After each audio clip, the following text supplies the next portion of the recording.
Hi friends, film Nagar బాగట్ట ఛానల్కి స్వాగతం సుస్వాగతం. మీరు ఇంతవరకు మన ఛానల్ని సబ్స్క్రైబ్ చేసుకోకపోతే వెంటనే చేసుకోండి ఫ్రెండ్స్. అలాగే ఈ వీడియో నచ్చినట్లయితే ఒక లైక్ కూడా చేసుకోండి. Thank you.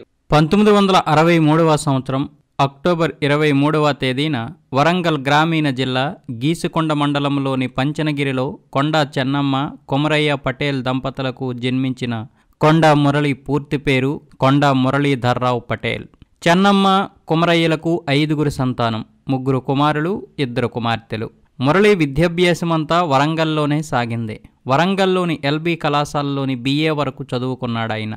ఆయనది తెలంగాణలో ఆర్థికంగా అత్యధిక పలుకుబడి గల కుటుంబం. ఇంట్లో అందరికంటే చిన్నవాడు కావడం వల్ల మురళి గారిని అందరూ గారాబం చేసేవారు. అయితే మురళికి తన తల్లి చెల్లమ్మ లక్షణాలే అలవడ్డాయి. చెల్లమ్మలో భయం, బెరుకుతనం, మచ్చుకు కూడా ఉండేవి కావట. 80 ఏళ్ల వయసులో చనిపోయిన ఆమె 2 ఏళ్లు మంచములో ఉన్నప్పుడు కూడా మాట తీరు మారలేదట. ఏదైనా ధైర్యంగా ముందడుగు వేసే ఆమె లక్షణమే మురళిగారిలోనూ ఉందంటారు సురేఖ. ఆ తర్వాత ఆ లక్షణం కొనసాగి సురేఖ మురళీల కూతురైన సుస్మితా పటేల్కి కూడా అలవడింది. సుస్మిత కూడా ఏ విషయాన్నైనా నిర్భయంగా మాట్లాడే తత్వం గలదే. ఇక మురళి విద్యాభ్యాసం విషయాన్ని చూస్తే అన్ని సబ్జెక్టులోకి మ్యాథమెటిక్స్ అంటే మురళికి అస్సలు పడేది కాదట. అందుకే క్లాసులకు అప్పుడప్పుడు వెళ్తూ మొత్తానికి డిగ్రీ వరకు చదువు పూర్తి చేశాడు. అయినా విచిత్రమైన విషయం ఏమిటంటే క్లాసుకు అప్పుడప్పుడు వెళ్ళిన క్లాసులో మొత్తం 113 మంది ఉండగా పాస్ అయిన 13 మందిలో మురళి కూడా ఉండేవాడు. మురళి చదువుకున్న ఎల్బీ కళాశాలలోనే బీకాం చదువుకునేందుకు వచ్చిన సురేఖతో మురళికి పరిచయం ఏర్పడింది. ఆ రోజుల్లోనే అమ్మాయి అయినప్పటికీ కాలేజీకి వెస్పా స్కూటర్పై వెళ్ళేవారు సురేఖ గారు. కాలేజీలో సురేఖ క్లోజ్ క్లాస్మేట్స్ అయిన మరో 3 పేర్లు కూడా ఎస్తోనే మొదలవుతాయి. సురేఖ, శారద, శ్రీదేవి, సబిత. అందుకే మురళి వారికి సిండికేట్ అని పేరు పెట్టారు. సురేఖను ఫాలో అవ్వడం మొదలుపెట్టాడు మురళి. ఇది గమనించిన సురేఖ గారు తన స్నేహితురాళ్లతో చెప్పగా వారు మురళికి అదృష్టవంతుడు అని పేరు పెట్టారు. సురేఖ మురళిల ప్రేమ ప్రయాణం 4 ఏళ్లు కొనసాగింది. వరంగల్లోని కేపీ రెడ్డి ఐస్ క్రీం పార్లర్లో ఎక్కువగా కలుసుకునేవారు వీరిద్దరు. రైస్ మిల్లును నిర్వహిస్తున్న మురళి ఆ రోజుల్లోనే సురేఖ కోసం రోజుకు 500 రూపాయలు ఖర్చు చేసేవాడట. అయితే బాల్యం నుండే నలుగురికి సాయపడాలనే మనస్తత్వం గల మురళిని నక్సలైట్ భావజాలం ఆకర్షించింది. అందుకు ఓ బలమైన కారణం కూడా ఉంది. దళితులు, నిమ్నజాతి ప్రజలు ఎటువంటి అణచివేతకు గురవుతున్నారో ప్రత్యక్షంగా చూసిన మురళికి ఎంతగానో బాధేసింది. ఈ సంస్కృతిని రూపుమాపాలనే ఉద్దేశంతో పనిగట్టుకుని నిమ్నజాతి వర్గాల ప్రజల ఇంటికి వెళ్ళి వచ్చేవాడు. అప్పుడు మురళి తల్లి చెల్లమ్మ బయటే స్నానం చేయించి బట్టలు మార్చుకోమని ఇంట్లోకి రానిచ్చేవారట. ఇది మురళి మనస్తత్వాన్ని పూర్తిగా మార్చేసింది. అందుకే తన పేరును మురళీధర్రావు పటేల్ నుండి కొండా మురళిగా మార్చుకున్నాడు. అందుకు కారణం పేరు చివర కులం పేరు ఉంటే దొరతనం పెరిగిపోతుందని భావించాడాయన. రాడికల్ స్టూడెంట్స్ యూనియన్ నేత సుదర్శన్ రెడ్డి అలియాస్ ఆర్కేతో కలిసి పరిచయం మురళి జీవితాన్ని పూర్తిగా మార్చేసిందనే చెప్పాలి. 1987లో BA పూర్తి కాగానే వంచనగిరిలో సర్పంచ్గా పోటీ చేసి గెలుపొందాడు మురళి. ఆ తర్వాత మండల పరిషత్ వైస్ చైర్మన్గాను వ్యవహరించాడు. మున్నూరు కాపు వరంగల్ యూత్ అధ్యక్షుడిగాను పనిచేశాడు. పీపుల్స్ వార్ గ్రూపుతో ఏర్పడిన ప్రత్యక్ష సంబంధాలు మురళి గారిని ఓ ప్రత్యేకమైన వ్యక్తిగా నిలబెట్టాయి. సరిగ్గా అదే దశలో కొండా మురళి వ్యక్తిత్వం, దూకుడుతనం ఆకర్షించింది డాక్టర్ వైఎస్ రాజశేఖర రెడ్డిని. ఆయన నుండి వచ్చిన పిలుపు మురళి రాజకీయ జీవితంలో కీలకమైన మలుపు తిరిగింది. నిజానికి ఎమ్మెల్యేగా పోటీ చేయాలని మురళి అనుకున్నప్పటికీ తనపై కేసులు నమోదై ఉండడంతో సురేఖను ఎమ్మెల్యే అభ్యర్థిగా నిలబెట్టాల్సి వచ్చింది. 1999లో సాయంపేట నియోజకవర్గం నుండి సురేఖ ఎమ్మెల్యేగా గెలుపొందారు. నిజానికి సురేఖ తిరుగులేని రాజకీయ నాయకురాలిగా ఎదగడం వెనుక మురళి అండదండలు ఎంతగానో పనిచేశాయి. ఈ విషయాన్ని సురేఖ కూడా మనస్ఫూర్తిగా ఒప్పుకుంటారు. నియోజకవర్గంలోని ప్రతి ఒక్కరిని పేరు పెట్టి పిలిచేంత చనువు ఉంది కొండా మురళికి. వైఎస్తో మురళికి అత్యంత సాన్నిహిత్యం ఉండేది. అంతకుముందు గడ్డం, కళ్ళజోడుతో కనిపించే మురళి వైఎస్ చెప్పిన ఒక్క మాటతో ఆ తర్వాత గడ్డంతో కనిపించలేదు. అయితే తెలంగాణ రాష్ట్ర మాజీ మంత్రి, మాజీ ఎమ్మెల్యే ఎర్రబెల్లి దయాకర్ రావుకి కొండా మురళికి మధ్య పచ్చగడ్డి వేస్తే భగ్గుమనే విషయం తెలిసిందే.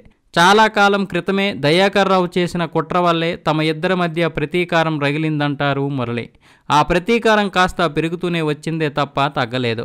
ఎర్రబెల్లి దయాకర్ రావు ఎన్నో హత్యలు చేయించి తనపైకి నెట్టాడనేది మురళి వాదన. అలాగే ఎంతోమందికి మేలు చేశాను కాబట్టే ఎంతోమంది తనను దేవుడిలా చూస్తారంటాడు మురళి. ఇక కొండ మురళి రాజకీయ జీవితం విషయానికి వస్తే 2015 డిసెంబర్ 11వ తేదీన వరంగల్ ఎమ్మెల్సీగా ఏకగ్రీవంగా ఎన్నికైన ఆయన రెండోసారి కూడా ఎమ్మెల్సీగా పనిచేశాడు. తన పేరు చెప్పి ఎంతోమంది సెటిల్మెంట్లు చేస్తుంటారు కానీ తనకు కనీసం బెదిరించడం కూడా రాదని మురళి చెబుతున్నప్పటికీ నక్సలైట్ భావజాలం గలవారు ఎలా ఉంటారో అందరికీ తెలిసిందే. కొండా మురళి, సురేఖల జీవితాల్లో మరో ముఖ్య ఘట్టం వైఎస్ఆర్ బతికి ఉన్నప్పుడు ఆయనకు ఈ దంపతులిద్దరూ ఎంతో సన్నిహితంగా ఉండేవారు. ఆ పరంపరను కొనసాగిస్తూ వైఎస్ మరణం తర్వాత ఆయన తనయుడైన జగన్కి పూర్తి అండదండలందించారు. అయినా కూడా ఆ తర్వాత తన అనుయాయులు మాటలు విని కొండా దంపతులను పక్కన పెట్టాడు వైఎస్ జగన్. జగన్ కోసం తాము ఎంతో ఖర్చు చేస్తే ఆ తర్వాత మధ్యలో కొందరు కుట్రలు పన్ని తమకు జగన్ను దూరం చేశారంటారు మురళి, సురేఖ. ఇటీవలే తెలంగాణ మంత్రిగా ప్రమాణ స్వీకారం చేసిన కొండా సురేఖ గారు వైఎస్ఆర్ వర్ధంతి సందర్భంగా విజయవాడ బెంచ్ సర్కిల్లోని ఆయన విగ్రహానికి పూలమాల వేయడానికి వెళ్ళినప్పుడు వైఎస్ఆర్సీపీకి చెందిన నాయకులెవరూ రాక తనను అవమానించారంటారామె. నిజానికి వైఎస్ జగన్మోహన్ రెడ్డి వైఎస్ఆర్సీపీని స్థాపించడానికి మూల కారణం తనే అనేది సురేఖ వాదన. ఇక మురళి గారి విషయానికి వస్తే దర్శక నిర్మాత రామ్ గోపాల్ వర్మ మురళి జీవిత కథ ఆధారంగా రూపొందించిన కొండా చిత్రంలో తన రివెంజ్ని 1% మాత్రమే చూపించాడంటారు కొండా మురళి. తనను నడి రోడ్డు మీద కొట్టించాడని, ఎన్నో కుట్రలు పన్ని జైలుకు పంపించాడని, అందుకే ఎర్రబెల్లిపై ప్రతీకారాన్ని తీర్చుకుని తీరుతానని అంటారు కొండా మురళి. దాన ధర్మాల విషయానికి వస్తే శ్మశాన వాటికల కోసం, కమిటీ హాల్స్ కోసం ఎన్నో ఎకరాల భూమిని దానం చేసినప్పటికీ కొందరు కావాలనే మురళి భూ కబ్జాలకు పాల్పడ్డాడంటూ దుష్ప్రచారం చేస్తున్నాడని మురళి చెబుతుంటాడు. ఒకానొక సంఘటనలో కొండా మురళి తలలోకి దూసుకెళ్లిన బుల్లెట్ ఇప్పటికీ అలాగే ఉందట. మరో విషయం ఏంటంటే ఒకవేళ తను ఎవరి ప్రాణాలైనా తీసి ఉంటే అది కేవలం తన ఆత్మరక్షణ కోసమేనంటాడు మురళి.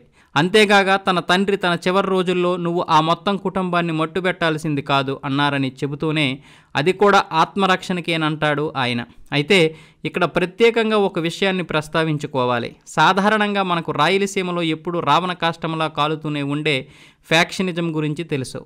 తెలంగాణలోని వరంగల్ జిల్లాలోనూ ఆరని మంటలున్నాయి. కాలే ప్రతీకారం అంతర్యమేంటో అర్థం కాదు. ప్రస్తుతం తన చిరకాల ప్రత్యర్థి ఎర్రబెల్లి దయాకర్ రావును ఓడించి తీరాలనే పట్టుదలతో ఉన్నాడు కొండా మురళి. ఈ విషయంలో ఏం జరుగుతుందనేది భవిష్యత్తే నిర్ణయించాలి. అయితే గతంలో కాంగ్రెస్ పార్టీలో కీలక పాత్ర పోషించిన కొండా సురేఖ ఆ తర్వాత జరిగిన అనూహ్య పరిణామాల నేపథ్యంలో ఇతర పార్టీల్లో చేరినప్పటికీ తిరిగి కాంగ్రెస్ గూటికి చేరడంతో ఆమెకు మళ్లీ సముచిత స్థానమే దక్కింది. ఒక రకంగా చెప్పాలంటే కొండా సురేఖ మళ్లీ తన పూర్వ వైభవాన్ని పొందారు. 2023 డిసెంబర్ 7వ తేదీన రేవంత్ రెడ్డి ముఖ్యమంత్రిగా కొలువుదీరిన మంత్రివర్గంలో కొండా సురేఖ స్త్రీ శిశు సంక్షేమ శాఖ మంత్రిగా ప్రమాణ స్వీకారం చేశారు. రేవంత్ రెడ్డి మంత్రివర్గంలో చోటు దక్కిన 2 మహిళల్లో కొండా సురేఖ ఒకరు కావడం అభినందనీయం. ఈ వీడియో ఇన్ఫర్మేషన్ కోసం మాత్రమే చేయడం జరిగింది. ఇందులో ఎటువంటి పెడార్థాలు తీయకండి. ఈ వీడియో కనుక మీకు నచ్చితే లైక్ చేయండి, షేర్ చేయండి, కామెంట్ చేయండి. సబ్స్క్రైబ్ చేసుకోవడం మాత్రం మర్చిపోకండి. జై జవాన్, జై కిసాన్, జై భారత్, జై హింద్, వందే మాతరం.